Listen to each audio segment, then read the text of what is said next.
La première femme amirale de l'histoire. La vie de cette femme est une aventure fascinante.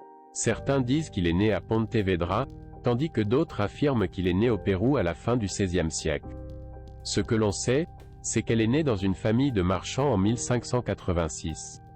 À l'âge de 18 ans, elle épousa Álvaro de Mendaña, un navigateur espagnol qui avait réussi à être le premier à atteindre les îles Salomon. Plusieurs années plus tard, il tenta une nouvelle expédition grâce à l'argent de la famille d'Isabelle. Álvaro de Mendaña organise un deuxième voyage dans les îles du Pacifique, réussissant à constituer une flotte de 4 navires et près de 400 hommes et femmes. En 1595, ils quittèrent El Callao, le port de la nouvelle capitale du Pérou. Après un voyage de plus de 3 mois, Mendaña est mort du paludisme sur l'île de Santa Cruz. La plupart de l'équipage décide d'entreprendre le voyage de retour, mais l'idée d'un retour comme d'un échec n'est pas dans le vocabulaire de sa veuve Isabelle. Loin de regagner le confort de son foyer, Isabelle prend le commandement de l'expédition, mais pas avant de mettre fin à une tentative de rébellion d'un groupe de marins. La première décision fut de se diriger vers Manille, pour un voyage très difficile de 3 mois au cours duquel il dut vaincre un équipage malade, décimé et prêt à la mutinerie. Isabelle est déjà connue sous le nom d'Adelantada de la Mar Oceana.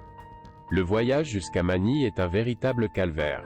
Le pilote principal, Pedro Fernandez de Quiros, méfiant parce que ce n'est pas lui qui commande, définit l'amiral et l'accuse d'avoir un caractère viril, autoritaire, indompté et despotique. Le paludisme et le scorbut quittent l'expédition avec 100 hommes sur les 400 initiaux. Isabelle de Barreto ne recule pas, si quiconque désobéit aux ordres doit être condamné à mort, le pouls de l'amiral ne tremble pas et elle ordonne la peine capitale. Miraculeusement, ils arrivent à Manille et Isabelle est reçue en héroïne dans la ville philippine. Pas étonnant qu'une femme ait réussi à battre tous les records de navigation à ce jour. Aux commandes de l'expédition, Isabelle a réussi à parcourir la plus grande distance parcourue par les navires espagnols au XVIe siècle, 3600 lieues marines, soit environ 20 000 km, soit la moitié du tour du monde. Il avait été le premier à traverser l'océan Pacifique en passant par l'hémisphère sud et ils découvrirent un 5e continent, l'Australie. Isabelle est décédée jeune, à 45 ans. Il dut intenter un procès pour faire reconnaître ses droits sur les terres conquises. Elle n'a pas réussi dans un monde encore dominé par les hommes.